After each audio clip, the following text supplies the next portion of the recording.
Welcome back to Totally Unexpected. I'm your host, Chavie Brook.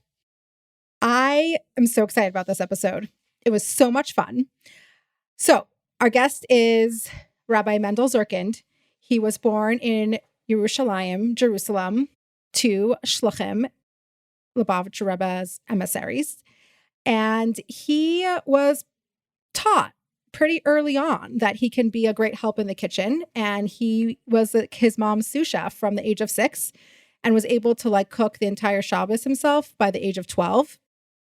His mom introduced to him the world of gardening and growing fruits and vegetables and the amazing feeling it is to grow the food that you cook. And he always wondered what it would be like to have a farm that could provide all of his food.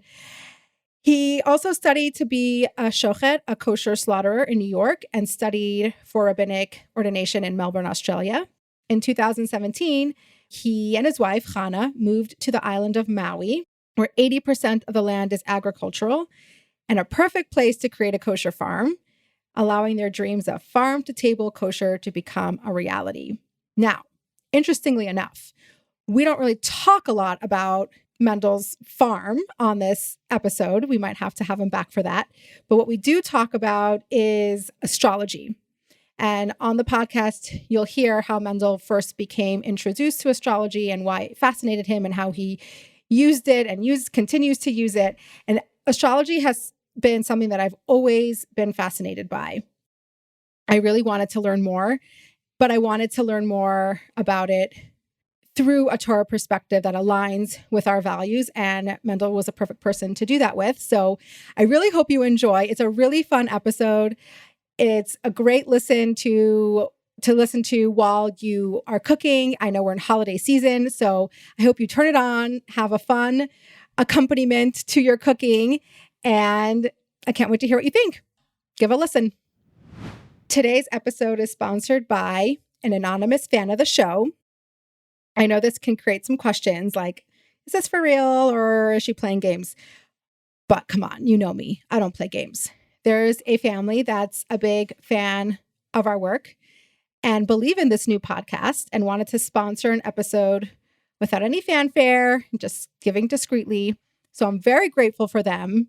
Thank you so much. And it's a great opportunity to also let you know and invite you to sponsor an episode, whether you want to do it discreetly or publicly, in memory or in honor of a loved one.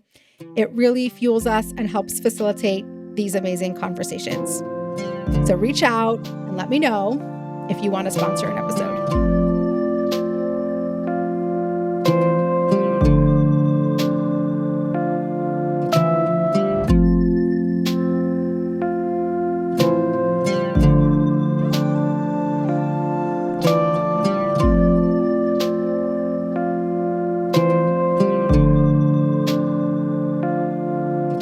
Okay, well, welcome.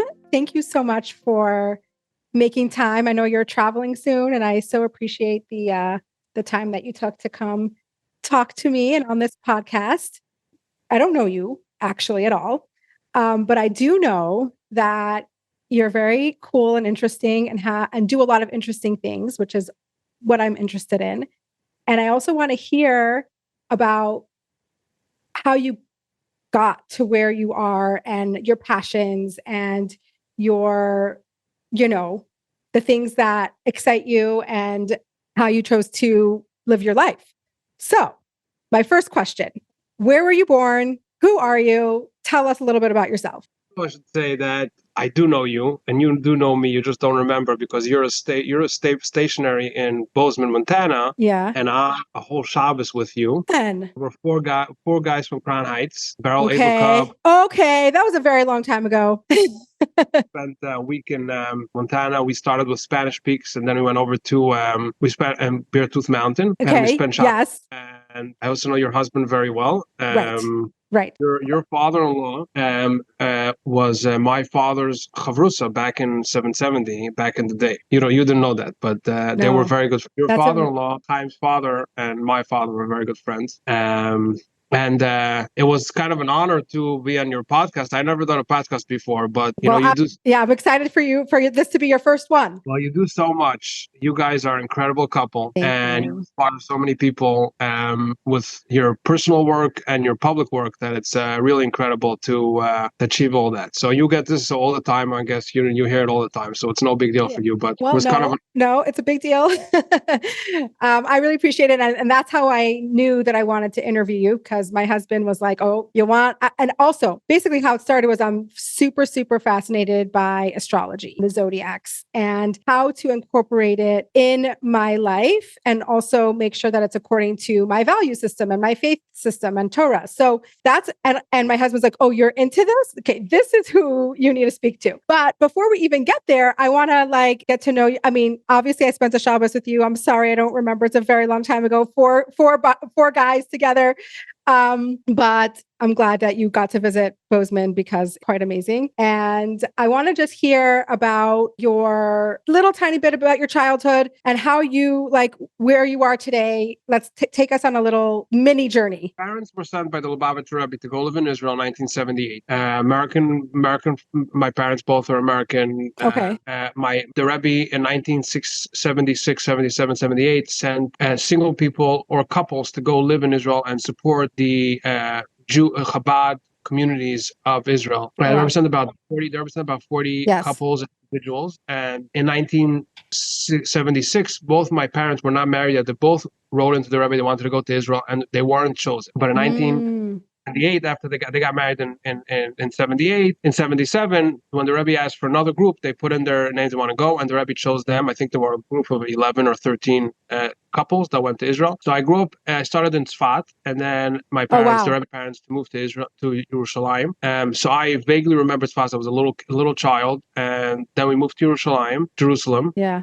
We lived there. I had a great grandfather who moved to Jerusalem after the Six-Day War in 1967. Wow. So they moved, my great-grandfather and my great-grandmother, they moved out, and they were basically the only family we had. And after we moved to Jerusalem, my grandparents, the Eichhorns, also moved to be, because it was her dad, and my great-grandmother passed away, and they moved to Jerusalem, and we lived there until, and then in the 90s, once I was a little bit independent, I said, I want to go live where there's more family. Okay. South Crown Heights, Brooklyn, New York. Okay.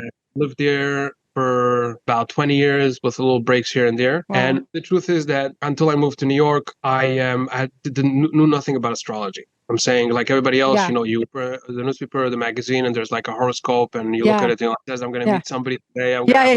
Yeah. Done. And then one night I was in 770 having just a little farbrengen, a gathering, a bunch of boys. Yeah. And the man passed us. His name was Shlomo. I never saw him before. I'm saying I saw him, but I've never recognized, it wasn't on my radar. And somebody said, you see this guy? You give him your birthday, and he's going to pull out this little piece of paper, and he's going to tell you everything you are and were in 5 minutes. And I'm sitting there, and I'm like, this can't be true. You hear about it, you read about it, but it's like, it's not real. Call him over. He was in a good mood. There were six boys that all lived in Jerusalem. We knew each other very well. We grew up with each other together. And we're 19-year-olds, 20-year-olds sitting in this at 2 o'clock in the morning in 770. And you've never been at 2 o'clock in the morning, but it's a time when people just, the lights are dimmed, and there's just either you learn something or you're sitting and having a little gathering. And, and he sat down and okay, what's your birthday? What's your birthday? Six boys. He took out this little piece of paper and had a bunch of numbers on it. And within a few minutes, he started talking about us like as if he knew us since we were born. I can't. This is what fascinates me so much. True. First of all, how does he know me? But how does he know my friend? I know my friend. I know these friends. I know them in and out. And he just spilled us on the table. And this happened so rapidly. The whole interaction happened maybe 5 or 10 minutes. Wow. And we all sat there and were like, wow. Blown away. We're like, whoa, what just happened? I said, I need to understand this. Yeah. It doesn't make sense. A guy will pull out a little piece of paper and then know so much about me and about my friends. Maybe about me, maybe he saw me, asked somebody about it, but he knew all about it. So I started bothering him. And I only found out later on that in my astrological chart, I have that very, very, very strong curiosity that actually made him want to teach me, because he was a very private person. Like I said, I've never spoken to him or even seen him. He was always hiding in the shadows. One of these guys that showed up in 770 and just hangs out there. Nobody knows where he lives. Nobody knows where he eats. Nobody knows anything about him. And a bunch of years studying with him, and he had a lot of knowledge, but he was also a crazy mathematician. So as opposed to me, if you call me today and say, hey, Mendel, I want to know something about myself, and I say, okay, give me a day, and I'll go on my app and I'll look at your stars and I'll see where your stars are. And he didn't need that. He had a piece of paper that had positions of the planets I think in 1978, and he was able to calculate back and forth where those planets are at the time you were. It was just unbelievable. He had this crazy math mind that he just looked at this piece of paper and he's like, oh, your sun is here, so your moon is here. Oh, let me see. Oh, your Mercury is here, and then just like that. And he kept this piece of paper for years because that was his guideline. That was his strategy. That was his calculate back and forth. Yeah. Now, once you get more and more involved in astrology, you know that it's not so complicated. Like the sun moon is very easy, especially if you know somebody's Hebrew birthday, you could calculate their moon and sun position very quickly. But the other planets were pretty, and he taught me a lot. He had a lot of wisdom, not from the books, but from meeting so many people. Like he used to be this guy used to hang out in the upstate New York, the Catskill hotels before those hotels closed down. Back in the day, there was all these hotels people could go to, and he was a waiter. And he would like go from table to table and do people's charts. And the more people you meet and talk to them and do their astrological charts, then the more you get to learn about. And that was his talent. And he also knew a lot. He read a lot, and it was a lot of fun to study with him. Wow, that is so. Okay, so I have so many questions about the charts and the astrological thing, but to go back for a second, how young were you when you left Israel and came to New York? I think I was about 18 years old. 18. And what did you enjoy growing up in Israel? Like what was your experience? Like, was it hard? You had American parents in Israel? Like, what was that experience like? So, I grew up in Israel in an American home in Israel. I think for most of my childhood, we never bought a pair of clothes in Israel. Everything my parents would get everything from America. It was a thing. I think only in my teenage years and my parents finally give up on the fact that you only could go shopping in the United States. So somebody would be coming from New York and say, "Oh, we need this and this and that," and all our clothes were from. Yeah. And because we didn't have any family, I always felt like I just wanted to move to New York because I knew in New York I could go for Shabbos here, and I could go for Bar Mitzvah, and I could go for this. In Israel, I had nobody, and so that was always my dream. I'm going to be an adult, and I'm going to get up, and I'm going to move to New York, and I'm going to go to where my grandparents are, and all my aunts and uncles, and that was my thing. And I lived, my parents were very strict about us learning and all that. So I was I learned. I didn't have a lot of. My father was a book collector, and he had a lot of expensive old books, so he never liked when we brought friends home. So wow, interesting. Like we didn't have, and we didn't have family, so I didn't really get to go out or bring friends home. It was like very rare that we brought friends home because my father was always very nervous about it. Wow. And my dream always was I'd say I'll make Aliyah to New York. Like that's where my ultimate goal is. New York is going up, Israel is going down. So that was my. So I grew up in Jerusalem where there was a lot of tension between religious people and not religious people. And even though I was Chabad, but growing up, still felt it. Get on the bus. And sit on, and if I sat next to somebody who wasn't religious, they would literally get up and go to another seat. Like that was really. So you really experienced that tension in real life. I said, I'm going to go to New York where there's nobody. For me, New York was always that place where you could do whatever you want. You'll walk naked in the street. Nobody's going to care. And true, it's true. When I got to New York and I would ride the subway, and I would be like, I felt so much freedom from not needing to be worried about somebody's going to attack me because I'm a religious person. Because in Israel, the religious and not religious, a lot of tension. And today we have a lot more religious people living in Israel. Baruch Hashem, there's a lot more religious people and traditional people. But even in the neighborhood that I grew up in a little enclave of Haredi Jews in the neighborhood that I grew up in, and that was Ramot, which today really are non-religious people there. It's all religious. Right. But when I was growing up, outside of our 2-3 little streets, there was dogs everywhere. And as a religious person, you fear dogs, and we couldn't go anywhere. It was like it was scary to leave our little neighborhood. Wow. And when I would get on the bus going from Ramot to Jerusalem even to school, it was like who's gonna say something to me, mean to me, or is gonna be mean to me. And so when I came to New York, I felt a lot of freedom in New York.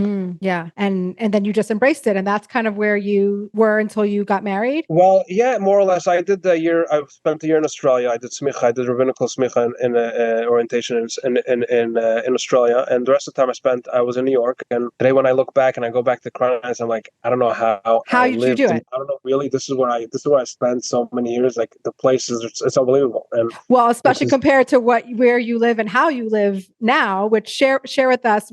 Where do you live? So since I was a little kid, thankfully my parents bought a home. We didn't live in an apartment building like most people do in Israel. Okay, yeah. And I had a little garden. And since I was a little kid, I was always with my digging or planting or grow some animals. Really, that's like so unusual for like a little religious boy living in a crowded area in Israel.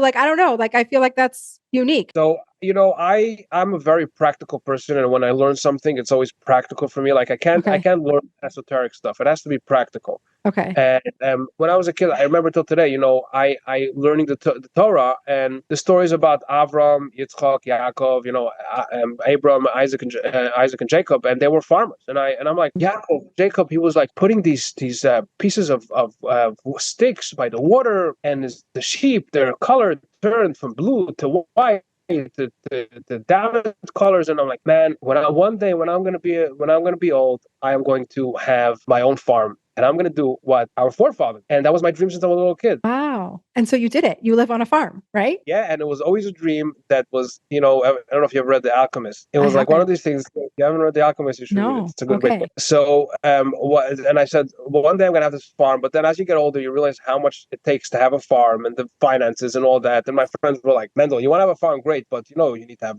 a business plan. You're gonna have to have investors, and it's a money pit. And I have a degree in economics, so I know how much farming is a hard thing and how it's unless you have a big farm, it's a money pit and you just lose money. And that's why if you go around the world, these small little farms, these cottage farmers, they never survive. It's just a matter of a few years, and then you end up going back to working at Walmart or Costco or Home Depot. It's very sad. But and I lived like that. I had this dream, I had this vision, and over the years I said, it's not going to be a farm for me. I want to have a farm where other religious people could come, young adults or older adults, and just come to the farm and learn what it's like to be a farmer. Because after all, our religion, Judaism, is all based on agriculture. So and true. There's 613 commands, Hayag mitzvot, and more than over half of them are related to agriculture. So, even we do Shabbos every week. We do Shabbos. We all know about 39 melachot, the 39 acts that doing Shabbos. Most of them are related to agriculture. But today, you ask somebody anything about it, they don't even know. The first time a boy came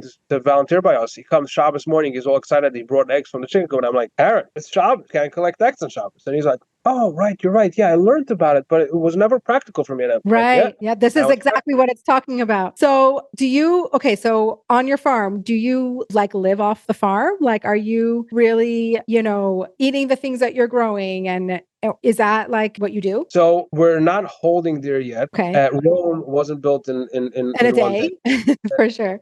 I knew going into this that it's not an easy thing. And my brother, who was a shepherd in Israel for 8 years, used to always say, Mendel, having a farm is not a job. It's a life mission. It's a passion. Because if it's a job for you, after a few years, you'll get burned. Because when you have a farm, you don't have a life. The farm is your life. And, I always thought I was going to end up in New Mexico, Arizona, one of these far-fetched places, northern New Mexico, Arizona, where I could have a farm 365. It's not just going to be winter or summer. And again, like I never even thought it was actually going to be a possibility. And then when I met my wife, we were going out. My wife Chana, she asked me, "What's your dream? What is your big dream? You have any big dreams?" I said, "Oh yeah, I have a big dream. It's called having a farm with a program for religious people to come and be on the farm and learn about farming, and then being inspired to you don't have to be a lawyer, a doctor, or sell on Amazon. You could actually do something that work the land." Yeah. Right. She said, "Okay, let's do it." I was like, "Really? I never thought I was going to meet a girl of Rome. I was going to be like," I said, "Chana, you sure you want to live on a farm?" She's like, "Yeah, we can try it out. We could see." And then 2 weeks after we got married, Chana, my wife, knew this girl who lived on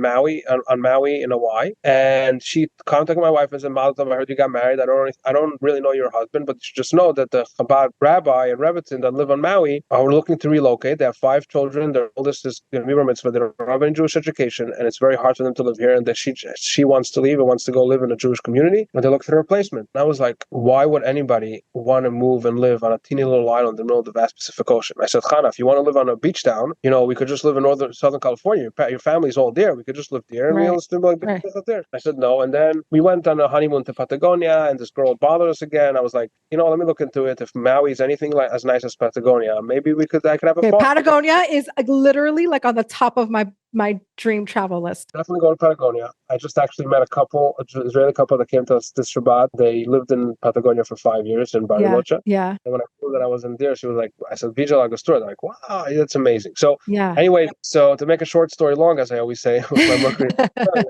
we came out here and I said, okay, you know what? We'll go move to Maui. You'll be the Rebbitzin. I will be the farmer. I can have a farm. They could live there. There's no winter. There's no predator animals. It's like a beautiful place. And you know what? It's also going to be an attraction for people because it's Hawaii, and I'll have a lot of people that will want to come to the farm. And so in June of 2017, we picked ourselves up after being married for 5 months, and we moved out to Maui, and we came to a place where there was nothing. We stayed in the previous rabbi's house for a few days, and went somewhere else, and then we settled in this place here on the West Maya Mountains. Beautiful greenery, amazing. It's just a dream to be living here. Wow. And we started off with, I met this guy who was a farmer, who was a 4-time Grammy Award winner, slacky guitar musician. His name is George Kamoko, and we became friends right away. He started helping me build a farm, and I remember getting my first 2 egg layer chickens from him, and then he gave us some goats and sheep, and now we have a full-fledged farm. We have mango trees and avocado trees, papaya and starfruit and coffee bean and cacao. Gosh, like a little orchard. And so we have a little bit of a food forest. We have goats and sheep, quails, chickens. Do you sell products like milk and cheese and that kind of stuff, or no? No, we are a nonprofit, so we're not here to make money. We are here as a Jewish center on a farm. That's the model. Okay. Like you come connect to Judaism, but connect to Judaism like really in nature. Nature. And also, so I think the second year that I was here in my shirtuk, my shirtuk on Rosh Hashanah, I had a little duckling that was hanging out with me the whole davening. And I remember 2 years ago we were laning, and it was Parshas B'Shalach, all about the slav, the quails that the Jewish people got after they came out of Egypt, and all of a sudden the quails that I had started tripping, and my brother-in-law was here. He's like, this is the first time that I'm reading about the slav in the parsha, and I'm hearing the slav at the same time. So, oh my gosh, wow! So that's pretty cool. You live on a farm. You're very in touch with. It sounds like to me that you're very in touch with nature and like how things kind of are intended, right? Like how you connect to the Torah through the stories of agriculture and nature, and that it's really cool that you're actually able to like let go and create a farm and live that life. And but you were you kind of were introduced to astrology as before you were married, right? As a young 18-year-old. And so going back to that, you kind of got like tutored and taught by, what's his name again? What was this person's name? Shlomo. And then what did you do with it? Was it just like a curiosity thing for you? Or did you actually start to, do people's charts or delve into it more? Like what happened next after that? So I as growing up, I had an issue. My issue was that I was very quick at judging people and deciding whether I liked them or not as a little kid. And if I didn't like you, I was not your friend, and I didn't have anything to do with you. And I was also very quick at burning bridges. Interesting. And when I was what? I said that's really interesting, and that also that you can reflect on that. And I was like, my friends were my friends, and everybody around it that I didn't like was just not. I didn't have anything to do with them. I didn't count them.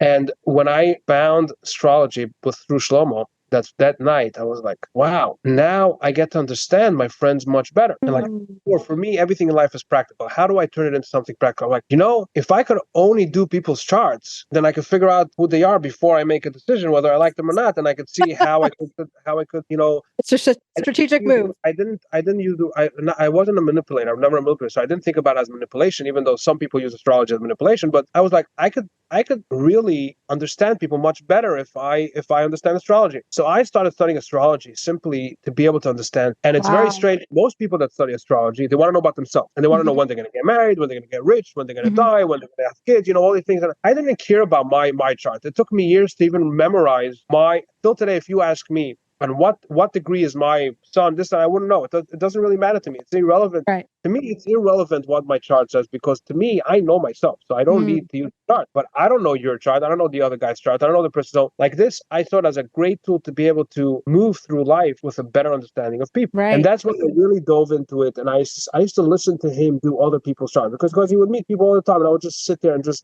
learn, gather information. Yeah. And that's when slowly I started realizing that I could analyze people's charts. I could look at somebody's birthday, go online, check out their positions, and start getting and start talking about them and telling them a few things about them. And that's how it started. It went on for years. Did you find that as you were, learning more about astrology, doing people's charts, learning about people, did it make you less judgmental and less quick to cut people out? Did it expand your ability to understand people and why they do the things that they do and be more accepting, or did that not affect that at all? Oh, my life changed. I became from a very few people person, very few people friend, to having many people in my life, because all I need to do is look at your chart and understand what ticks you, what moves you, and then I have to be like, okay, I could work with this, because at the end of the day, we could live with anybody or everybody, as long as we make the decision that we want to,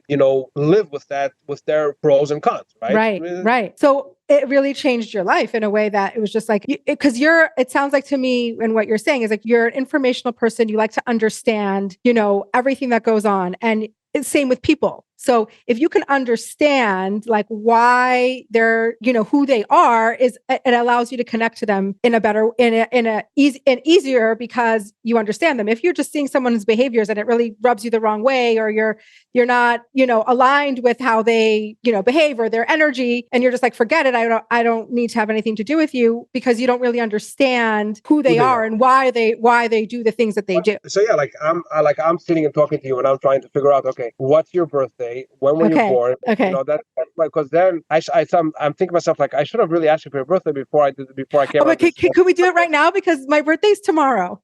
Really? Yeah. Because then I think to myself, okay, she was probably a Leo. I can't believe you just said that. Well, some people are going to say, well, but I'm thinking to myself, you have that way of working with people. The Leos are the best at managing, because the Leo is working without his constituents. So you had to have fire in your chart. There's a lot of fire in you. And I thought, so either a Leo or a Libra. And I thought maybe you're a Libra.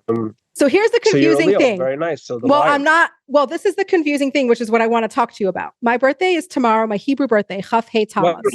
Sorry, I didn't hear you for a second. Birthday is Chafei Tammuz. Okay, and what's Chafei Tammuz? And what's your English birthday? July 25th. So this is what's confusing. So in my English birthday, in my secular birthday, I'm a Leo, and in my Hebrew birthday, it goes by months, right? So then I'm a Cancer officially. It doesn't really work that way. Listen, okay, this is what I want. I'm so excited. Okay, this is what I want to hear. So let's put it like this in perspective. The world is round, right? We all know. Okay. And in astrology, as in Judaism, as in Yiddishkeit, what's the center of the world, the universe? The earth. Everything circles around the earth. Okay. So the sun, how long does it take for the sun to complete the cycle around the earth? 365 days. Not a daily cycle, but the cycle. Okay. 365 days, right? So the sun year is 365 days. Okay. How long does it take for the moon to complete a circle around the world? 30 days, 29 and a half days. Right? Okay. Now, that makes sense. Most people confuse, because that's how they grew up. We know that in Judaism, we understand that in the Jewish calendar, there's really no year. There's just months, because we go by the lunar calendar. Right. But we have months. Okay. In the solar calendar, there is really no month. It's just the year, 365 days. But then they created a calendar. It's called the Gregorian calendar. It was created over years. Most people don't know that. But the Gregorian calendar, the secular calendar we use, changed over years. Okay. And so they combined, in order to make it easier for people to figure out where they are holding in life, they took the 12 month and put it into the 365 days and turned it into a year month. So really, in the Jewish calendar, we have the 7th month, the 5th month. There's no years. In the solar calendar, Gregorian calendar, you only have years. Now, when you talk about your Hebrew birthday, we only know from the the Hebrew day where the moon is positioned at a certain point in the galaxy or in the constellation. Why? Because it starts off the first day of the month, and at the first day of the month, the sun and the moon, there's no moon. Why can't you see the moon? Because the sun and the moon are in the same place, same position, and that's called the unity. The Ichud, the Rosh Chodesh, the Rosh is the Ichud, where the sun and the moon are in the same place. So when somebody is born on Aleph Elul, right, and I say to him, "What's your English birthday?" and he says August 27th. Okay. I don't have to look at the chart to know that both his sun and his moon are in Leo, because the sun and the moon are in the same place. Now, if he tells me he was born on Gimel Elul, and he says he was born on the 25th of August, I'm like, okay, 3 days later, the sun and the moon completes a cycle in 29 and a half days, which means that if you have a full cycle, it means that every 2.5 days, the moon has to go into a new spot. Right. Because the first 2 days, it's in Leo, and then it's going to go into Virgo, and then into Libra and all that. So when you tell me I was born on the 25th of Tammuz, and I was born on the 25th of July, so July 25th, the sun is in Leo, right? Right. Now, I know that on Aleph Av, 5 days from now, from tomorrow, right? 5 days from tomorrow, the sun and the moon are going to be where? In Leo. Both in Leo. To go back 2.5 days, in 2.5 days to say, okay, Chafei Tammuz, 25th of August, which means that your moon, if I go back 5 steps, your moon is most probably in Gemini, because you have the Cancer and then you have the Gemini. So your communication, your communication is definitely this Gemini in your chart. That's why you were so good at speaking, and you're so good with communication because you have the Gemini. That's my assumption. Okay. And I say, okay, you have a sun in Leo fire, and you have your moon in Gemini air. So your thoughts are fiery but quick. It's so true. And your emotions are also not personal. You don't take things. Your sun in Leo will take things personal. Your moon in Gemini doesn't like it. Gemini is emotions involved. So you don't really dive in to let your emotions take over your action, even though the Leo will. Yeah. But your moon is kind of in a position where it doesn't flare up. I don't get overtaken. Yeah. Yeah. So that's just an analysis that I do like on the spot. Then I would have to see where your Mercury is, your Venus, your Mars. I want to hear it all, but so I'm confused though, because according to if you Google zodiac signs for the Hebrew months, right? Tammuz is a Cancer. So that's the mistake that a lot of people make. So tell us how do we do? What do we do? Right. How do we? So the Cancer month does not mean we have 12 months. Every month is represented by another sign. Yeah. But your personal chart doesn't talk about where your planets are. And there's a vibe of Cancer. Remember, where does it say in the Torah that in Tammuz it's Cancer? Does it say anywhere in the Torah that? It's just that the Torah in Chazal have attached the same configuration of the zodiac onto the month of our year at the calendar, the Jewish year, but it doesn't mean the same way that we see it. For example, when I talk about your sun in Leo, right? I'm not talking about your moon. I'm talking about your sun. Your sun in Leo has nothing to do with our lunar calendar year. It has to do with the solar calendar. Right. So in the solar calendar, your sun is in Leo. It's not going to help you whether you're Jewish or not Jewish. That's going to be your sun in Leo. People confuse these two concepts. Yeah. Just because we have a month of Nisan, which is, let's say, Aries, right? The Taleh, doesn't mean that your chart is reflecting. It means that's the mazel. When you talk about mazel in Hebrew means very different than what it's not. It doesn't mean the zodiac. Mazel means many things in the Jewish calendar, right? Okay. So mazel could mean luck in Hebrew, right? Right. It could also mean the zodiac. When you say somebody's born, you say mazel. Are you saying anything about their constellation? No, you're saying luck should shine upon you. It should be good. Exactly. So the mazel that Chazal talk about mazel madim, mazel this. In Chazal, mazel madim is Mars. Mars is not a sign; it's a planet. But Chazal use it interchangeably. The word mazel is used interchangeably. So the same way you could say about, let's say, Nisan. Nisan is Man Cherusein. Does that mean that the whole Nisan was Man Cherusein? No, that was from from the 15th day to the 21st day was Man Cheruseinu, it's Pesach. But we call Nissan's Man Cheruseinu. So it's kind of it has a different understanding. Most people don't get it. Like, 1 second. So I was born in Tammuz. I'm a Cancer. No, you're not a Cancer. Right. The Cancer is going to be reflected by your sun sign, not by the Jewish mazel that's vibing at that time. Okay, so I think that's really crucial, because what got me so confused is that people would say, like, okay, if you're Jewish, then you have to go according to your Jewish months. So then I would look at my month and I would say Tammuz is a Cancer, but my secular birthday, my sun sign is a Leo. But what you're saying is you don't attribute a sun sign to a lunar month. Exactly. So exactly. They're just two different things. And in fact, if you look at astrology, when does one sign go into effect? Does it start on the first day of the month? No, that's the thing. It doesn't go by months. It goes by dates. Exactly. So why is that? Because really the solar calendar was put together with the lunar calendar, and so they created this. But the astrological, the constellation has nothing to do with the solar calendar or lunar calendar. It has to do with what happens to the stars up there. It's irrelevant to the constellation. It's irrelevant what we call today Sunday or Monday or the first day or the second day, right? So to do somebody's chart, their secular birthday is just as important as their. Well, it would be nice if somebody could come up with a calculation of how to calculate somebody's planet based on the Jewish calendar. Right. But most of the calculations that you learn are based on the solar calendar, the solar year. So when you want to know somebody's chart, you need to know their Gregorian birthday, because otherwise you're not going to be able to have any tools.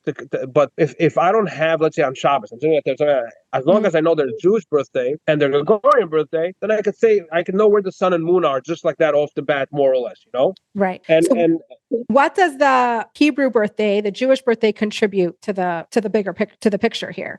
So we have to go back, because in the beginning of creation, in Bereshis, in Genesis, God, the sun and the moon and the stars in the sky, right? And then He said, "Ve'ayu la'osais u'lamayad." They should be for signs and dates. And Rashi, right away on the spot, what does he say? When there's an eclipse, it's a bad sign for the world. That is the first mention of anything related to astrology, because in astrology there's two parts of astrology. There's the event astrology, what I call it, and there's psychological astrology. Most of the world that deals with astrology cares more about the event. Everybody wants to know about them, what's going to happen to them, what's not going to happen to them, things like that. For me, I care more about the psychological part. Well, I relate to that too. Like, I actually don't want to know events of what's going to happen to me. No, thank you. I want to understand. I feel like I really relate to that what you were talking about. Is I really want to I want to understand people. One of the reasons why I'm doing a podcast, I want to talk to people. I want to hear their stories. I want to understand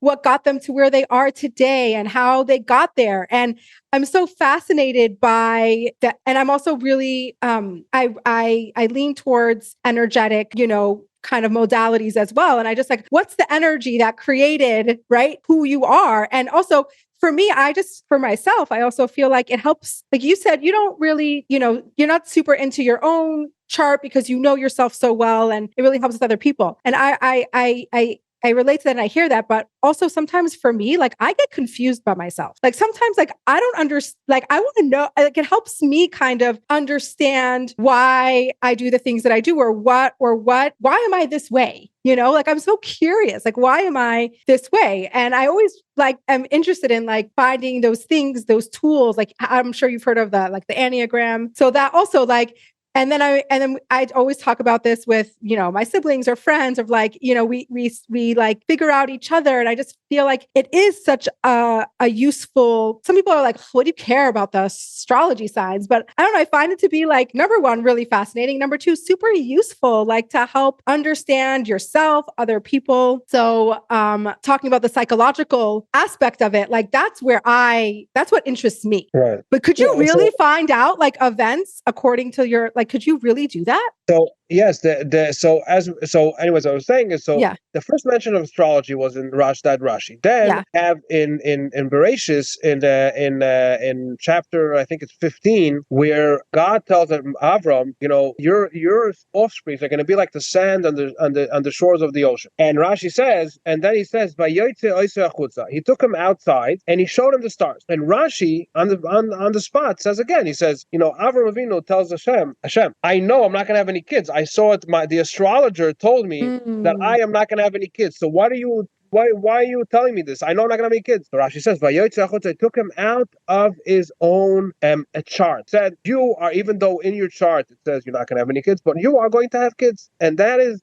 as I think it's the first documented astrologer in the history of the world. There's not documented everywhere else. It was the astrologer 5,000 years ago, 5,000 somewhat years ago, that knew astrology and had an astrologer tell him, in your chart, you ain't no kid. Wow. So so astrology was always a topic in the Jewish world, and we know that our sages tell us that yesh mazal Yisrael, ein mazal Yisrael. There is, we don't. Yeah. And that is all event astrology, right? Because that all this stuff is related to what's going to happen to you. When there's eclipses, that's bad for the world. It doesn't really talk about psychological the psychology of it. Right. The only time we dive into psychological astrology is in the Gemara in Talmud in Maseches Shabbos. The Gemara says something in this. I don't remember the exact Gemara, but the Gemara goes on to tell us that there's different times of the day that different planets rule, which is something that doesn't exist in modern astrology. That never talks about. And it says somebody was born when Mars was ruling in the sky. What is he going to do? He's going to be a killer because Mars is blood. So the Gemara says no. Let him become a sheikh. So if he becomes a sheikh, he's going to be able to. So the Chazal doesn't say, oh, don't worry about it. You're a Jew. You're not going to be a killer. No, just transform it into what? So, and there you see that there is the ability to know what's going to happen to people and through their personality. So the Rambam was very, very anti-astrology, and there's a whole letter he wrote to a community that came from Spain and asked him about it. And you could see that the Rambam understood astrology based on the Greek gods and not really the astrology that we talk about. And of course, the Ramban wrote a whole book about astrology. It's really contemporary. Yeah, the Ramban wrote a book of astrology. I saw it once, and I never saw it again. It's a book of astrology. I forgot the name. And the Ibn Ezra wrote a lot about astrology. I have a book about astrology that Ibn Ezra wrote. So the Ibn Ezra writes in his book that based on a kid's chart, you could come up with the chart of his parents. Like if you're very good at astrology, yes, you could see when a kid was born and say, okay, this kid was born at, so his parents have to have their sun here and the moon here in order for this to happen. That's crazy. That's how deep astrology is. And I feel it really connects with energetics, right? The energy, it's all energy. So it's like, it's so fascinating because then, when we're all affected by energies and personalities and previous experiences that our parents had, like it all connects. But I want to ask you, so I have two questions. Okay. I have a question for you. Okay. You are a case study. Okay. Why are you a case study? Because the Ibn Ezra writes in his book that the reason why the idea of step parents that could be so mean to their kids is why. He says, because when parents have a child, give birth to a child, there has to be an astrological connection between the charts. But when there's no astrological connection between the charts, then the charts constantly clash because there's no connection. And that's why you have the idea of step parents, because they don't have that. And I always think about that, because thinking about you, I think you have 5 adopted children, right? Yep. And they obviously have different charts. Yes. And you are a case study to find out but you're a Leo. So as a Leo, you're a very good people manager. So maybe it didn't. I don't know. I'm actually failing miserably right now. My 6-year-old is supposed to be going to camp last couple days and refuses to go. Which brings me to one of my questions. We have to look at his chart. So exactly, it's a girl. And I was going to ask you, like, looking at your child's chart, can it help you? Okay, so this is so crazy because my 6-year-old who's turning 7, her birthday is Chaf Vav Av, August 18th, Chaf Vav Av. And she is almost 7 and she humbles me every single day. One second, she's a Chaf Vav of August 18th. Right. Okay, she's a Leo. The sun is a Leo, and her moon is, I think her moon would be possibly in Gemini too. I don't know. That's crazy because we have the same sign then. So Leos are always a challenge. If you look back at your childhood and say how challenging were you for your parents? So my father always jokes. He's like, "Oh, you were something else." But what happened was I also went away from home at 12 years old. So I feel like they missed the real, like I grew up very fast, basically because of circumstances and leaving home. And basically as that was kind of building, I left home and then started to appreciate my family and my parents and some of those angsty teenagery things I kind of bypassed. But my daughter's 6, so they're definitely my parents say that I was a handful, but not necessarily in a misbehaving kind of way. Just like a lot, I have a lot of energy, basically. Like not physical energy, but yeah, which I want to understand more about, because I always knew, according to my secular birthday, I was a Leo, but then I always wasn't sure whether I could commit to it because I always was confused by the Cancer sign. If we could do this as a little exercise. Okay. And you will give me your birthright, and I will put it into my little app. Okay. And this is like my birthday present for tomorrow. I'm so excited. So Chava Brooke. So I made the mistake of not asking for your birthright, but that's good also. So you were said the 25th of July. What year? 1984. 1984. You know what time you were born? Yeah, I was born around 7 p.m. 7 p.m. That's and where? In Brooklyn. Oh, Brooklyn, New York. Okay. So I'm going to do this quick, and then we'll see what I come up with the chart, and we'll give you you'll get a little birthday. Okay, I'm really excited. Let's see, New York City. Okay, so July 25th, 1984. Okay, so you see, I was wrong. So your moon, oh, wow. Okay, so we have a real Leo here. So your sun, your moon has just entered Cancer. It's not in Gemini. It just entered Cancer. Okay. So you have your sun in Leo, your moon in Cancer. Yeah. Your Mercury and Venus are in Leo, and your Mars in Scorpio. So, and your Saturn in Scorpio. So right off the bat, you love drama. You love drama. And if you don't have drama, you'll create it just because you need it as a fire. But your Mars is in Scorpio. It's kind of isolated because water. So you have 2 water. You're in your 5 big planets, like the Sun, Moon, Mercury, Venus, Mars, which is mainly what I focus on. You have 3 signs in fire and 2 signs in water. The water and fire don't really get along.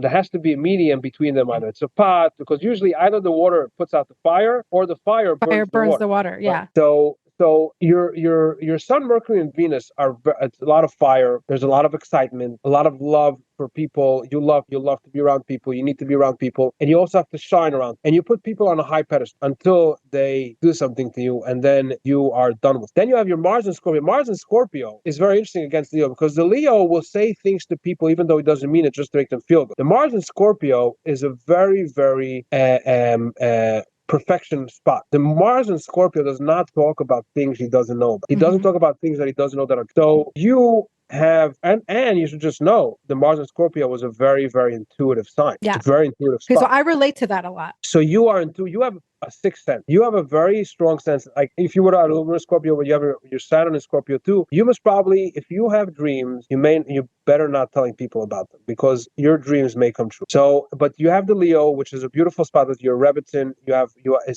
I could look at it and say, okay, she definitely could have a bunch of adopted kids, because she has so much love for people. Because the Leo is in love with, the Leo likes to put everybody on a high pedestal. Everything is shiny. Everything is gold. Everything is exciting. But then you also you have your chart is very, very personal. You don't like when people don't listen, and you have the tendency of snapping at people when they're not behaving, because there's a lot of fire in your chart. So that's something, like when I see somebody with 3 planets in Leo, I'm like, stay away. I should always be on their good side, because if I do something wrong, they will, if I do something wrong to them, they will hate me for the rest of their life. So love and hate are go 2 sides of one coin. Right, yeah, exactly. Yeah. So the Leo, same intensity as he loves. There's no better love. There's no greater love than the love you get from a Leo. There's no the Leo is amazing at that. That's why the Leo is such a good people. The Leos are great managers, because they know how to say something to person, to tick them, to make them do whatever they need. And I could just imagine in my mind, like you're a Chabad house. You know how to tell people things to get them to do what they need, and that's why you're so successful at it, which is great. You're definitely in a leadership position. Definitely. Okay, so this is what confuses me though, because talking about, like, this is what I never could relate to as a Leo, is that, like, being in a big group and needing to shine. Like, I'm actually I could be pretty quiet and shy, and in a big party, I'm the person on the side, not in middle of the room. So, in astrology, we have 2 planets, Mars and Venus. Mars and Venus is yang and yin. So the male, female, action and reaction. Yeah. Your sun in Leo and your Mars in Aries in Mars and Scorpio, they're not happy with each other. The Scorpio is a Scorpio, likes to be hidden away, doesn't want to, like Shlomo was a Scorpio. Why? If I walk, you could go to 770 now for a million years, you're never going to see Shlomo. The Scorpio is always hiding in the corners of the room. You're not going to see him. He doesn't want So how does a Scorpio and Leo go together? That makes no sense. So in astrology, we learned that friction is the best thing for a person. Okay.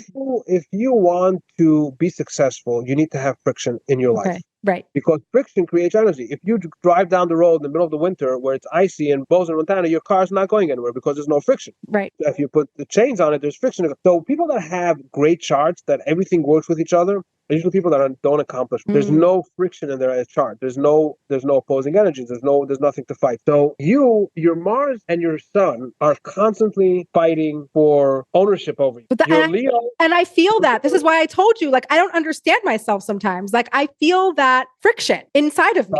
I'll tell you. So the Leo wants to be shining and out and in the front and leading and talking and all that. The Scorpio wants to just hide. Yeah. And then, so now you ask yourself, what's going to tick you in which way? Right. So first of all, you have to know other people's chart. And we don't live in a bubble. We live in a world where everybody that you meet is gonna touch on some other part of your chart. So the Scorpio is definitely not active. The action towards people that you have is definitely closed down. If you walk into a room and nobody comes and says hello to you, you were not going to say a word. You're not going to start up. But the minute somebody says something to you, that's the clue. Okay, now the Leo could come into action because your reaction, the Venus, is in Leo. So your reaction is very fiery. Understand? Now, the Leo, the lion also, think about when a lion comes into somebody else's, another lion territory, what does he do? He sits there like this, all closed up. He's like, okay, I didn't mean it. I'm running away. So the lion knows where the territory is, where his territory is not. And if he's not in his territory, he's not going to roar up. He doesn't want to get killed. Oh my God, that's so cool. So when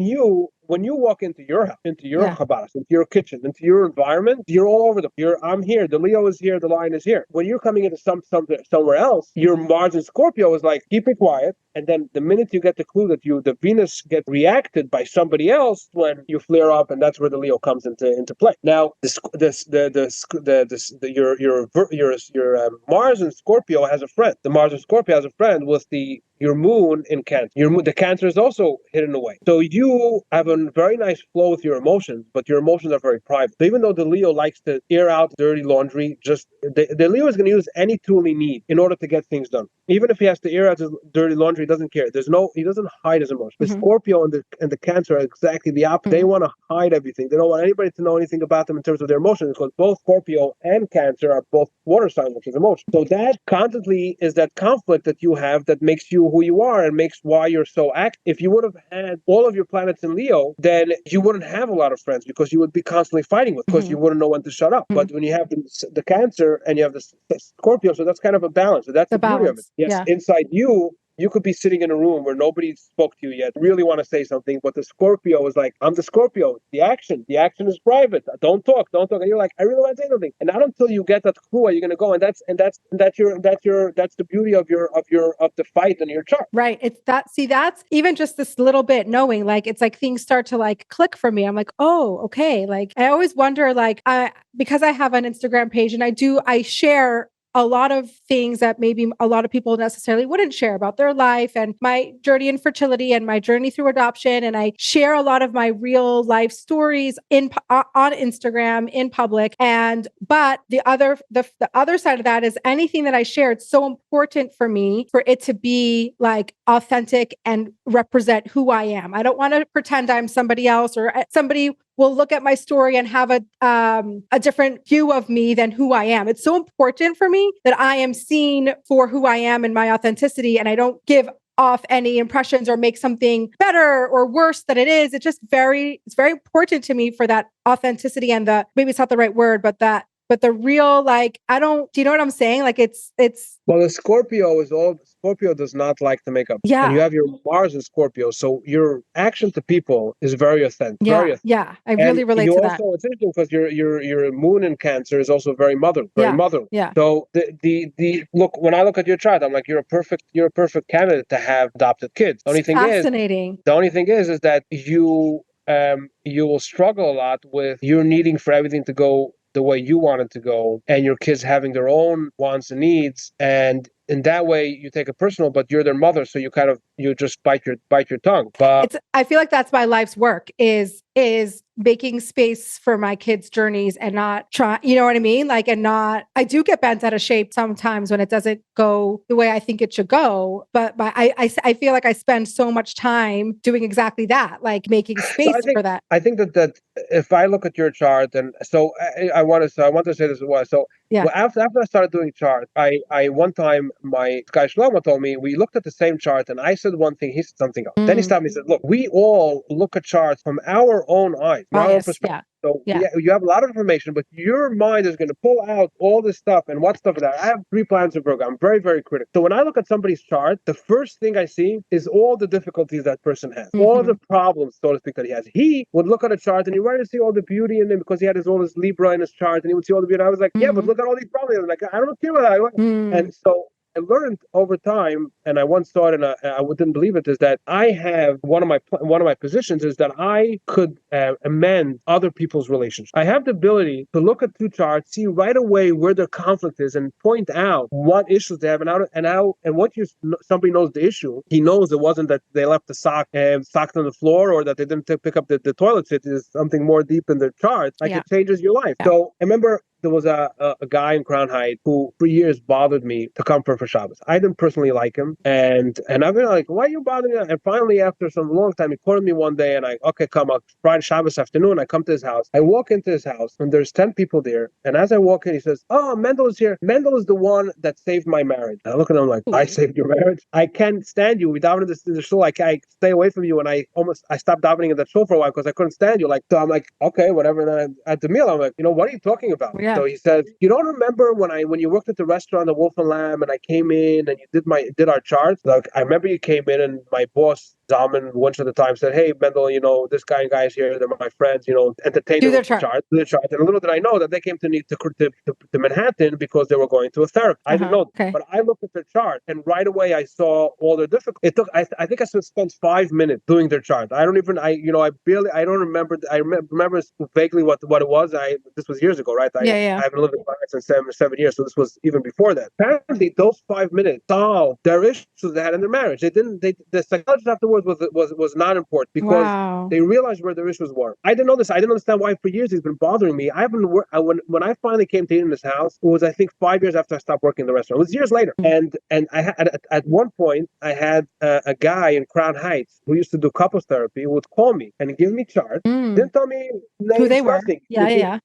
Here's a couple. Tell me what I need to know before I go into the session. And I would. Oh my gosh, I'm blown away. That's unbelievable. So I would give him. I would tell him, look, this is what I see, this, that, the other thing, and that's it. And he would. And it's so objective because you don't even know who the person is. You don't know whose chart you're reading. Look like no, I don't know. I know nothing about them. I just took these 2 charts of a couple, and he would call me all the time. It was like, it's amazing. I come into the room talking to people, and I know so much more about. So my thing, along with astrology, is trying to solve the world in a way, solve problems. That's my natural way of looking at it. So when you tell me your daughter, right? You tell me about you, when I look at your chart, I see all the issues that you have with your surroundings. And I have 3 planets in Virgo, and my wife knows that the Virgo is all about perfectionism. So when I get into that rant about everything that's wrong in the house and the farm and the people and this and that, my wife will say, Mendel, your Virgo is cut it off, cut overtaking you. Leo's, I have a sister who has 3 planets in Leo. And my father passed away 12 years ago. My father and my sister didn't get along. She still can't get over. She still has a lot of animosity or hate or whatever. And I was like, he passed away 12 years ago. He can't. Sometimes the Leo gets into that mode. And the difference between the Leo and the Scorpio is they both are going to stab you if you try to do something to them. But one's quietly and one's loud.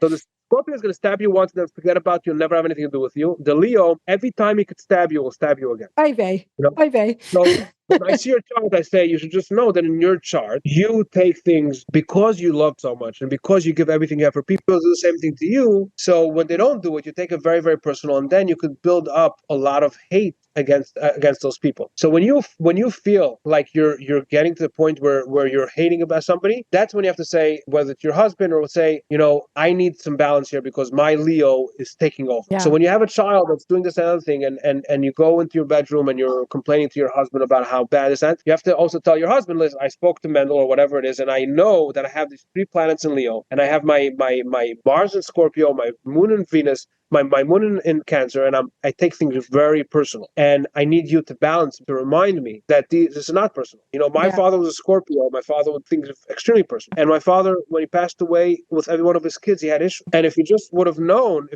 now not always are people open to listen. Some people are not open to listen. They're like, I don't believe in astrology. You don't really talk about all that. But if you have that sense in you and you want to really be a better person, and then you say, okay, these are my faults, and how do I deal with them? When I was 19 years old and this guy Shlomo sat and did our charts, one of my friends was an Aries. Now he said that the Aries has big dreams, but they have nothing to do with reality, because the Aries doesn't do anything. He just has a lot of dreams. The Aries is number one. He starts things. He doesn't actually do anything. And that the Aries will never agree with you on the reality. For him, it's always and this friend of mine, I knew him since I was a little kid. His dream always was, when I grow big, I'm going to open up a factory. I'm going to open up a mifal factory. I used to say, what factory? What's a factory? Something that actually, what are you producing? He's like, no, I'm opening up a factory. When this Shlomo left the table that night, the first one to react was my friend, the Aries, who said, this guy doesn't know what he's talking about. It's all made up. I'm not this, I'm not that, I'm not the other thing. And we're all laughing because you're exactly this, that, the other thing. People, they're not open to understanding their chart and knowing what their issue is. Not always when my wife tells me, Mendel, your Virgo is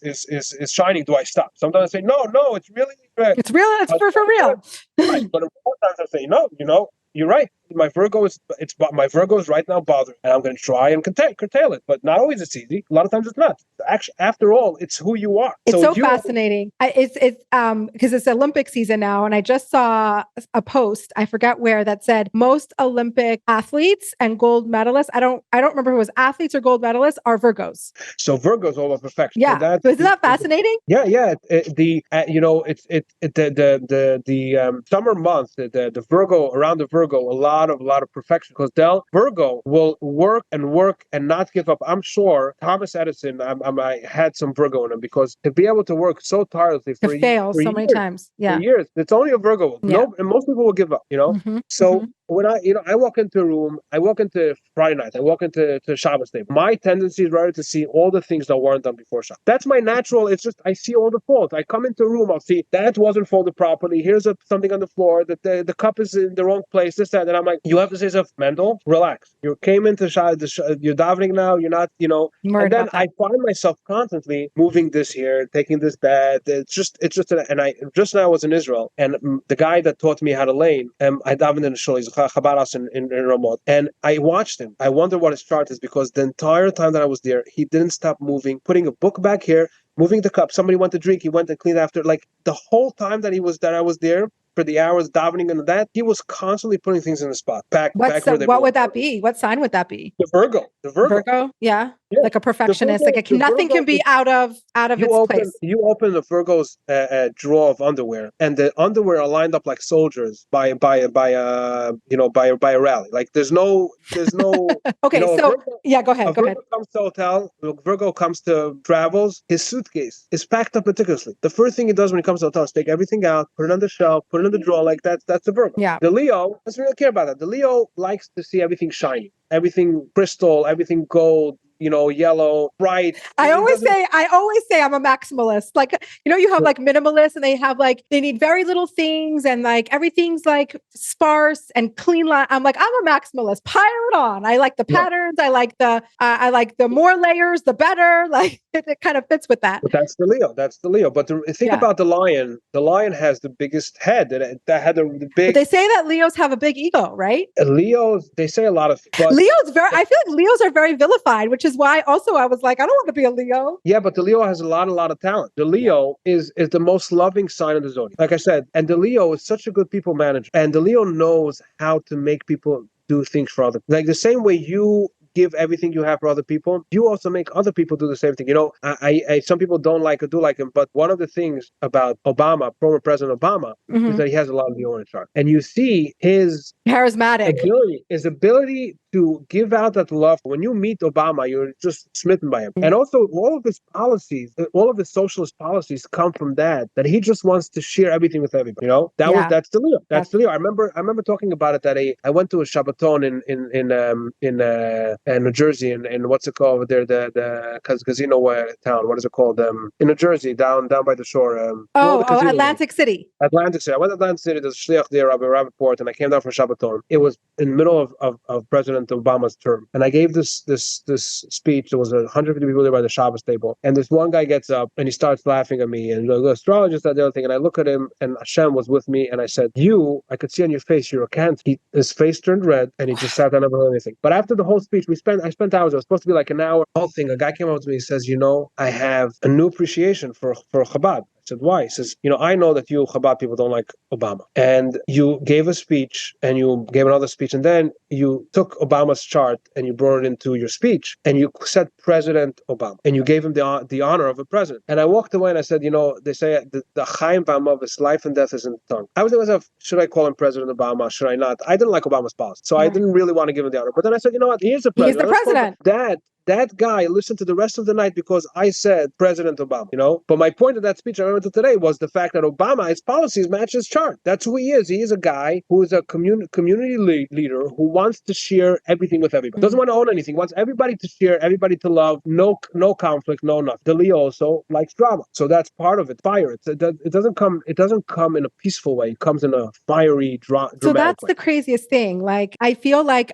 there's a lot of dramatic things that happen to me in my life, and I feel like my day-to-day life is pretty dramatic. And sometimes I'm like, I don't want this drama, but it always finds me. This is where we go back to what is astrology and what's the purpose of it. Yeah. And you were born on the 25th of July. Why weren't you born on the 20th? Why weren't you born on the 20th? Why weren't you born on May 15th? Why were you born on July 25th? People say, what am I doing here? What does the God want for me? That's just one question. Why were you born on the day you were? Could you have been born 2 days before? Could have been I was born on my due date, actually. It's very... I have a cousin of mine who was supposed to be born a month after me, right? Yeah. But he was born 2 weeks before me. So he became the oldest grandchild. My sister, the oldest granddaughter from both sides. He became the oldest grandchild, stole it from me because he was born early 2 weeks. Stole it. Yeah. But he would never be who he is if he would be born a month later. Like, his whole personality is the 2 weeks earlier that he was born, not 2 weeks afterwards, right? So the Rebbe once told somebody that the day you were born is the day where Hashem decided that the world can't exist without you. Needs you, yeah. And right, the world can't exist without you anymore, right? Right. And that's where astrology comes in. We believe that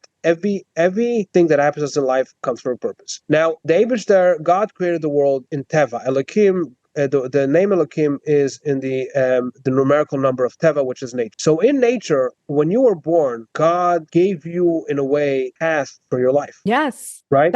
Yes. And that's why it's so important to realize that astrology is not a study for you to figure out when, what, where, and how, but to figure out who you are and what you could do with the talents. Everyone wrote to somebody and said that the Bechira Chavshis, free will, exists in everything in your life besides one area. And that area is that if you have a certain talent, you have a certain ability that God gave you, a gift that God gave you, you don't have the choice whether to use it or not. If you don't use it, then your whole purpose in this world is not here. So if you are very talented with people, you can't say, I really want to be a forester. I'm going to walk in the forest and I'm going to see how trees live. No, if you're a people's person, you should be out there. You should be with people. So when you get an analysis of your chart and you try to focus on what your talents and the abilities are, and at the same time focus on what your detriments are and your triggers and how to help them out, then your whole life is going to be different. And that is the main reason why I wanted to talk to you and share this with the world, because I do believe that this is such an amazing tool. Like, it has the potential to really shift things. And you've seen it. Yeah. And it does. So, I know in my life, it shifted my ability to have people around me.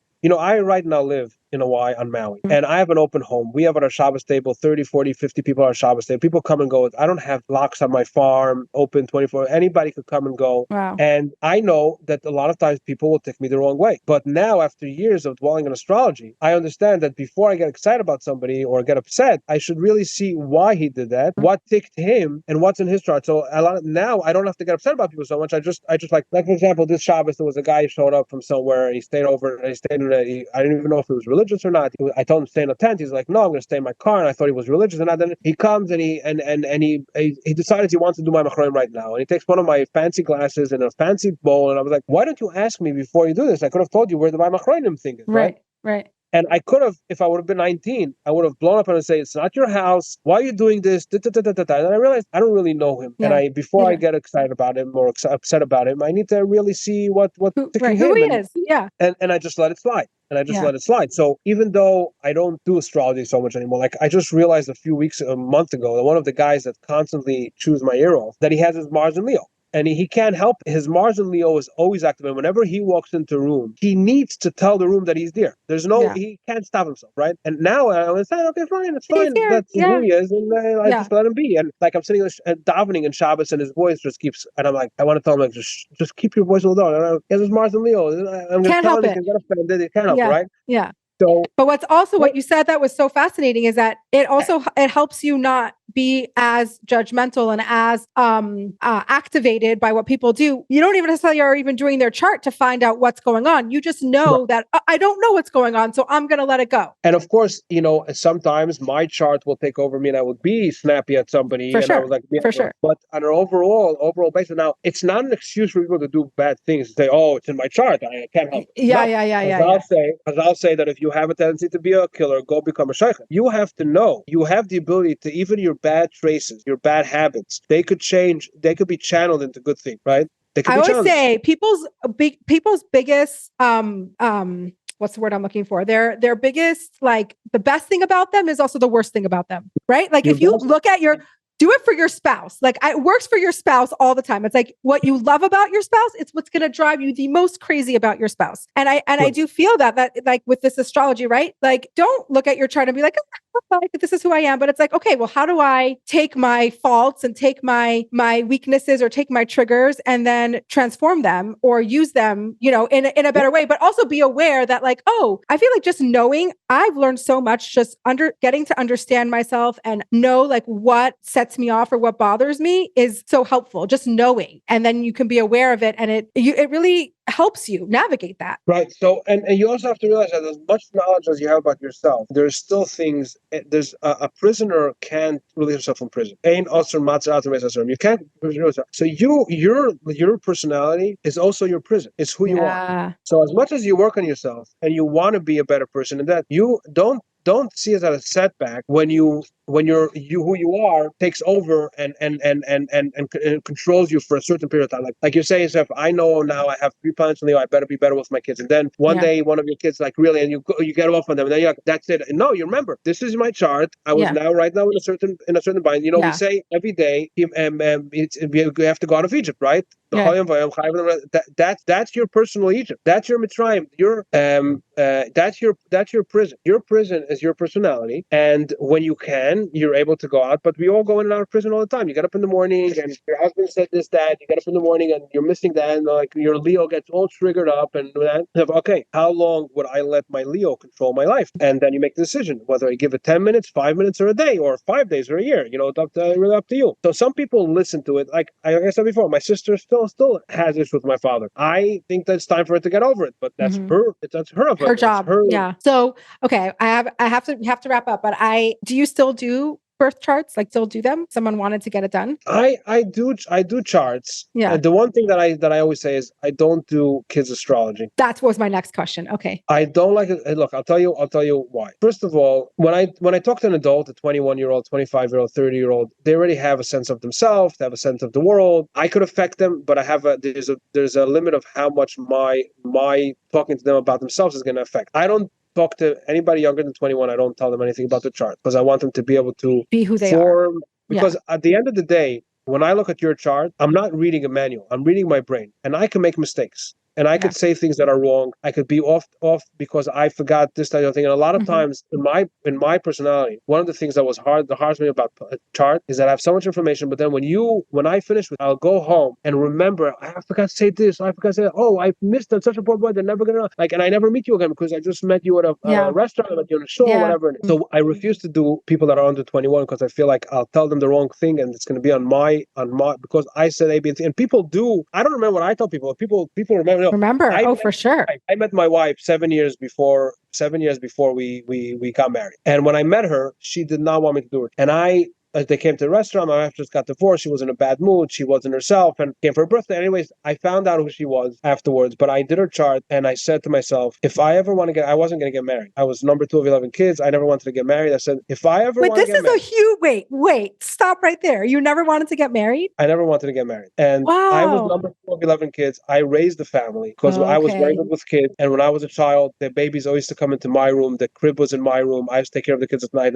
And I started cooking. I was 6 years old. I helped my parents raise my brothers and sisters. Wow. And when I left the house, I said, I want my freedom. I never want to. And then my father passed away and I was still single. I was like, no, I'm done with this. And then when I met my wife, I met my wife in the restaurant. I was working in the restaurant. I did her chart. And when I walked away, I said, if I ever want to get married, this girl, I'm dating her first. I only dated one girl in my life, only my wife. And I was 37 when I got married. Because you didn't want to get married. I didn't want to get married, so I wasn't bothered. So why should I date? Yeah. Right, exactly. So, and I remember when I left her table that I saw in her chart that I could give something to her that other people can't. And she remembered what I said about her on the table. I didn't remember what I said. I didn't remember her chart. When we were dating, she said, I'll date you on one condition, that you don't re-look at my chart. And the truth is, I forgot her chart. After we got married, when I thought she had 3 planets in Pisces, I said, I made the biggest mistake in my life. Because me and her, I have 3 planets in Virgo. I'm as earthly as the world could have 3 planets in Virgo. She has 3 planets in Pisces. The Pisces is a fish under the water. There's no connection to reality. And the truth is that the Alter Rebbe writes in Biur Zohar that the reason why there's shadchanim that make the matchmake and the lie about shidduchim is because if you would have tried to do shidduchim based on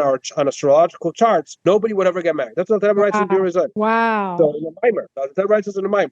So I met my wife, and when I met her at the restaurant there, I just remember one thing, that I looked at her chart and I said, wow, she is an angel, because the Pisces could be either an angel or a sage, a witch. And when I looked at her chart, I said, wow, she is an angel. And I told it to her. She remembers 2 things. That I said that she's an angel. I also said that Pisces like things for free. She remembered that.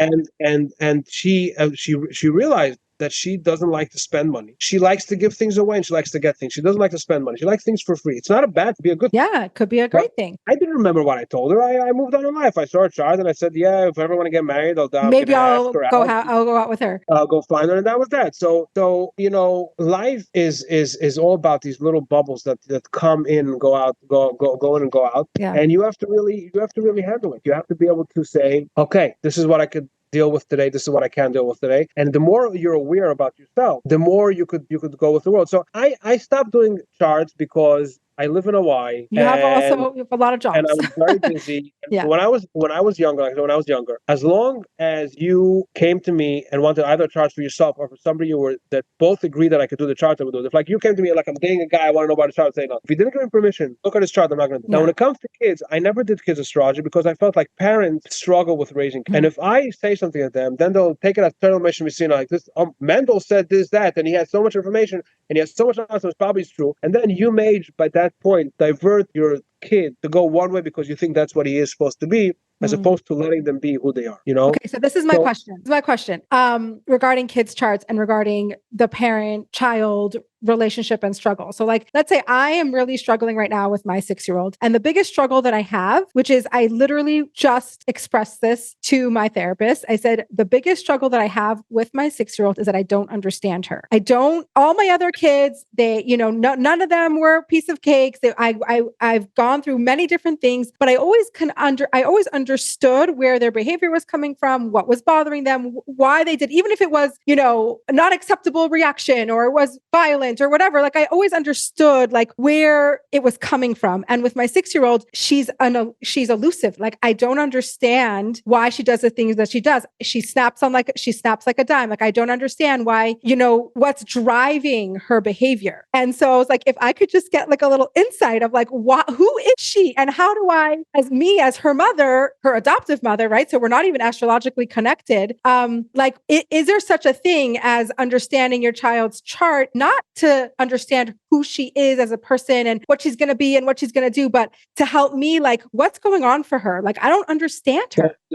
First of all, you have to look at looking at your chart, you have to realize that you're turning 40. I'm turning 40 tomorrow. So you are getting very close to your natural age. The Leo is the center of life. The center of life is 45. So between 40 and 50 is where you are going to be right at now. Your child is 6 years old. So as you're getting older, you're actually going to have a harder time connecting with that young child because you're so further away from them. When you were younger, you had more of it, you tapped into that age. Because every age, in Euro specifically, like for me, for example, I rule the age of 70. I'm a Capricorn, I rule the age of 70. I stay away from kids even if my life would depend on it. Like I could never connect with kids. I when I was a child, I was an adult. Like I didn't But you were the caregiver. You weren't hanging around with, but you could take care of kids. I was the caregiver. Okay. I cooked for my family. When I was 6 years old, I took over cooking for my family. I would get up in the morning and cook because I felt bad. My mother would get up at 6 o'clock. I said, "Ma, I'll cook. I'll make breakfast." Wow. And so when I was a child, when I was young, all my friends were 10 years older than me. Like I didn't have friends from my class. So I always knew that kids is not my thing, right? But so you as a Leo, you're coming now to that place where you're the most comfortable with. This age of 40 to 50 is going to be your most comfortable time of your life. Your most comfortable age. You think about the midlife crisis and all that. This is where you strive. Now at this point, the 6-year-old, you're getting further away from the 6-year-old. You see yourself still as a kid.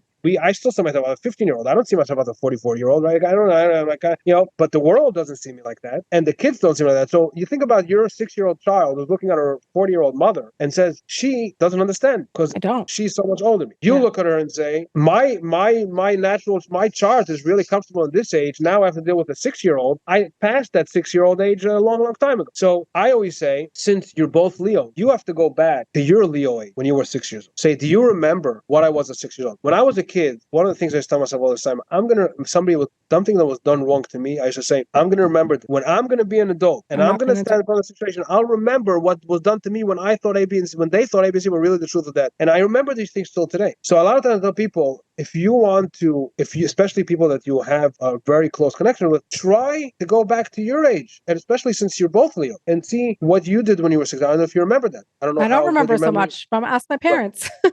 So you could ask your parents and say, "Hey, Ma, when I was a child, my grandmother used to say that just like my uncle, she had a son I was just like." And I think I just reminded a lot of things that way. But I have a good memory, and I remember my things that I did past. I remember my childhood. It was something that was. I think that if you could go back to yourself at 6 years old, you'll have a better time relating to them. And the good thing is about it, even though you don't have an astrological connection, 2 of you are Leo, but you have the ability to tap in. So it's a gift from Hashem that this adopted child, your daughter, is actually very connected to you. And now that I'm thinking of it, she may also have her moon in Cancer. So you talk about two people that say things very personal that need to remember that they're not at the same age. Your 6-year-old is never going to be you she's you as you were 6. You don't remember. You don't remember. That's really helpful. Thank you. But I don't think that doing kids and just knowing their charts is the right way to go. In astrology, there's special books that discuss just kids astrology because kids astrology is different than adult astrology. And kids is like you say till age 21, 18. Like what's I don't do a chart till 21.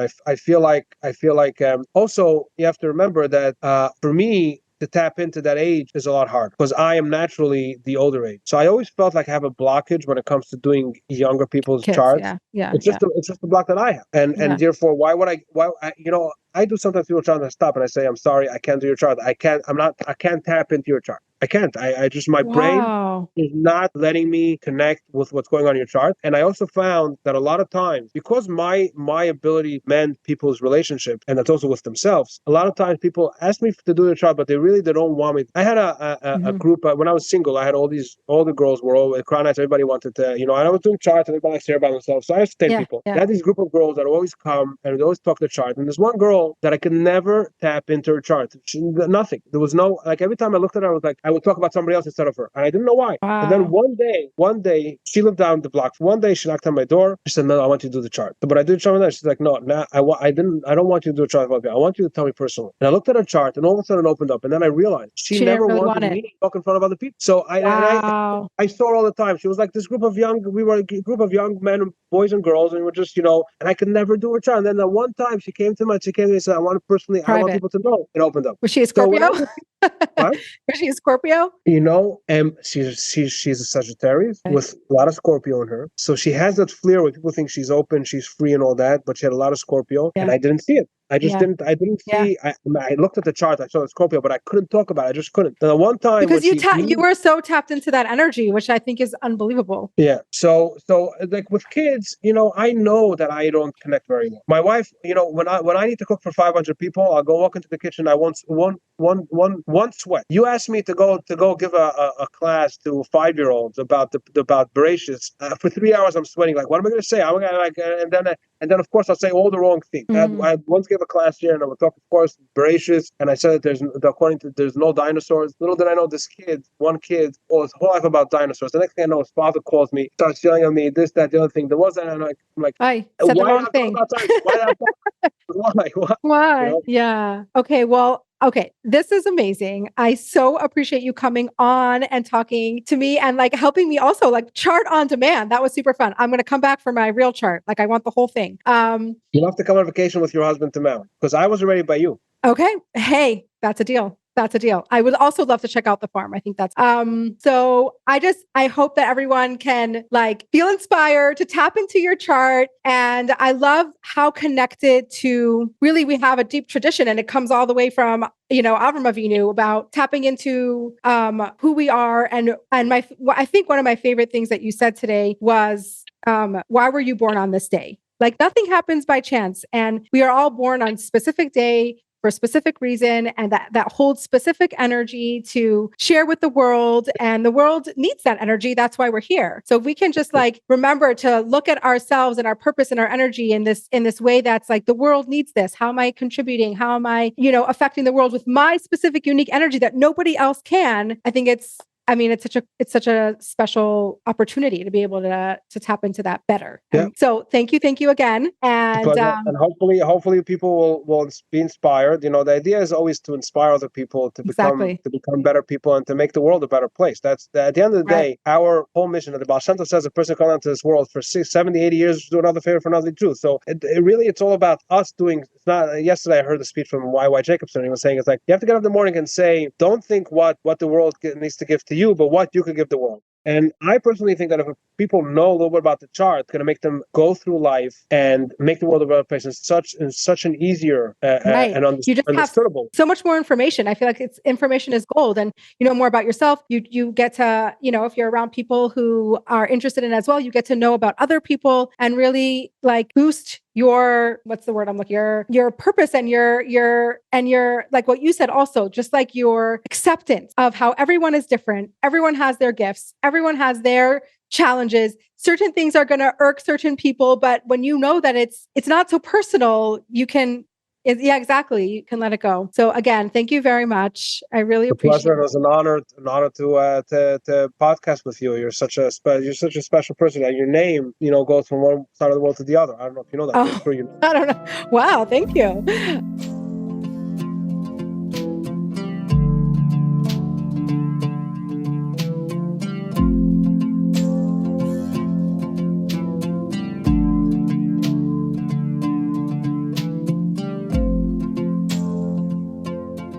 Okay, so I really hope you enjoyed that episode and you learned a lot.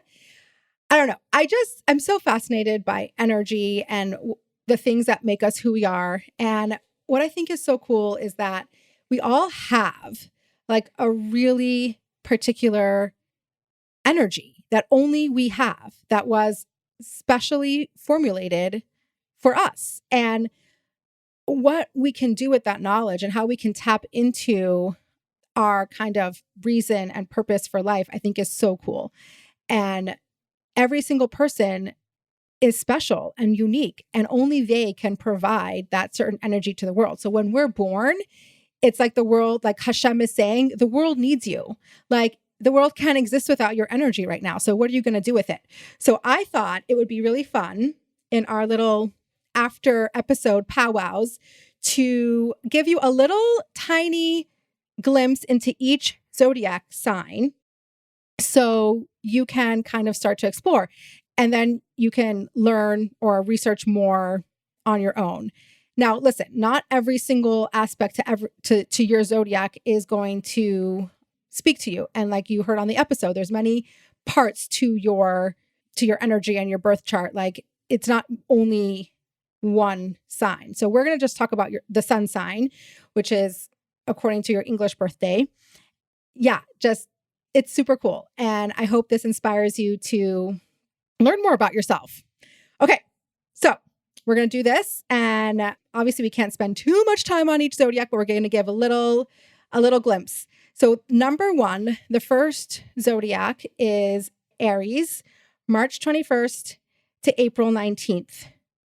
Now, Aries is the first birth sign in the zodiac. So these signs like to be number 1. They are considered the most active sign in astrology. They're competitive, ambitious, driven into most challenging situations. They like to be in leadership roles, and they show the ability to complete any task at once. They have the habit of seeking to be first, no matter what, in every phase of life, either work or social life. Aries is a fire sign, and they can be impatient, impulsive, moody, and bold. So again, the date for that is March 21st to April 19th. Next sign is Taurus, April 20th to May 20th. The Taurus is the second astrological sign. They are very chill.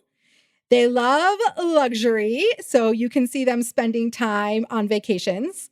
These earth signs mostly share their passions for art. They work smartly, which helps them succeed in career goals. They love the arts. They are very loyal, but they have to feel secure to commit. Like in order to be loyal, they have to feel secure in the relationship. They do not like to be taken for granted, and they stick with the same person for long term. That's Taurus. Next, we have Gemini, May 21st to June 20th. Geminis are playful and curious. They like to keep their options open. It's a twin star, so they possess the capability to handle the work of 2 people at once. Oh my gosh, how cool. They love being busy and doing like various projects at once. They can get easily bored. They enjoy different friends and different circles of friends, and they like to have like different social networks because I guess they like to have 2 things going on at once. It's the twin sign. Okay, next we have the fourth zodiac sign is Cancer. So June 21st to July 22nd. Cancers are sensitive and emotional and very family focused. This sign is guided by their heart and emotions, and they sometimes feel like challenged fitting into the world. They're very good listeners. They're good at keeping your secrets, but they do have trust issues and they can be overthinkers. That's Cancer. Leo. Ding, ding, ding. Leo's my sign. July 23rd to August 22nd. My birthday is July 25th. So right in the beginning of Leo. Leo has a heart of gold. This sign is acknowledged for their natural leadership skills as they seek to solve challenging problems. They are ambitious, good leaders with creative and artistic thinking. They are confident when they set their mind to something, they can do it. They're very determined. They are funny and outgoing and like to enjoy their life. On the other hand, Leos are bossy, competitive, and over-dramatic. Interesting. Okay, next we have Virgo. Virgo's August 23rd to September 22nd. Virgos are very caring. They have a very deep sense of humanity. They give priority to like reason over emotion. They have a good eye for detail and are worried if they ever miss anything.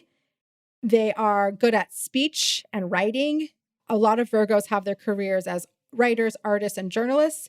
However, they are very picky, nervous, and too hard on themselves. I think they're also known to be like perfectionists. There you go, Virgos. All right, Libra. September 23rd to October 22nd. Libras are likable, charming, social butterflies. They see good in everything. They have really good social skills. They like to have a lot of friends. They have a sense of humor. They are very eager and interested in different topics. They are very fair-minded, and a lot of times they can help resolve conflict. They have great taste and they love beautiful things. Okay, that's Libra for you. Number 8 is Scorpio, October 23rd to November 21st. Scorpios are passionate, committed, and sensitive. They are the most dedicated sign of the zodiac. They are very determined. When they set their mind to something, pretty much nobody can stop them. They are investigators. They like to really understand and know the truth of things, and they're fact lovers. They have a strong personality, and they also can see right through people. They are not so open about their feelings, and they don't forgive easily. Their loving side comes out when they're comfortable, and they take time to get to know and cope with new people and new situations. So that's your Scorpio. Number 9 is Sagittarius, November 22nd to December 21st. My husband's a Sagittarius. Let's hear about them. Sagittarius is fun-loving and they never give up on anything. They're curious and enjoy discovering and traveling. They are optimistic and adventurous. They like to chase their dreams. They really devote their life to what they believe in. They're passionate and they like to take risks, and they like to do things that other people find hard to achieve. They also have a great sense of humor, and they sometimes can be overbearing. All right, that's a Sagittarius. Now we are up to number 10, Capricorn, December 20th to January 19th. They are the most focused signs of the zodiac. They are known for their hard work and dedication. They really succeed at reaching big goals. They tend to be dedicated, very noteworthy people. They also know how to shut out distractions. That's a useful tool. They love to spend time in nature and refresh in peaceful settings, and they are very loyal friends. And they know how to build a lifestyle that suits them. Way to go, Capricorns. All right. 11 is Aquarius, January 20th to February 18th. They are known to be big thinkers, highly intellectual. They are freedom-loving people. They do not care what other people think. They are unique. They have like a unique and original vibe. They're not afraid of change, and they do not depend on others. And they don't like when people tell them what to do.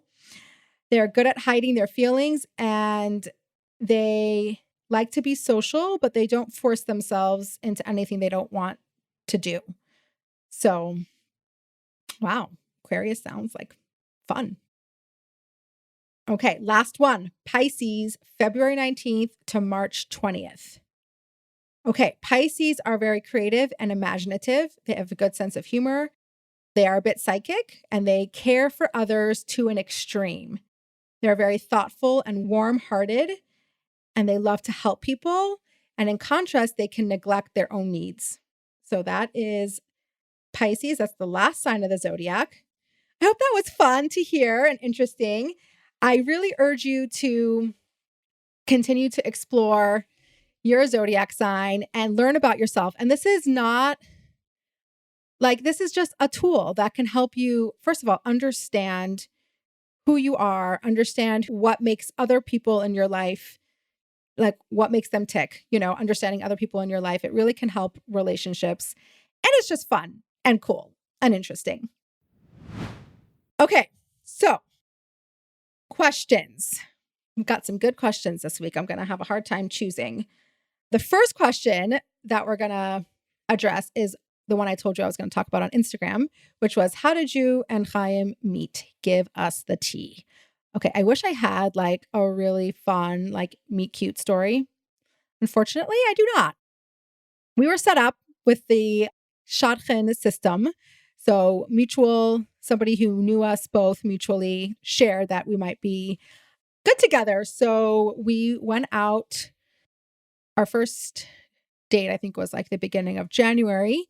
And then we went out for a week, and then we had a week break, and then we went out for another week, and then we got engaged.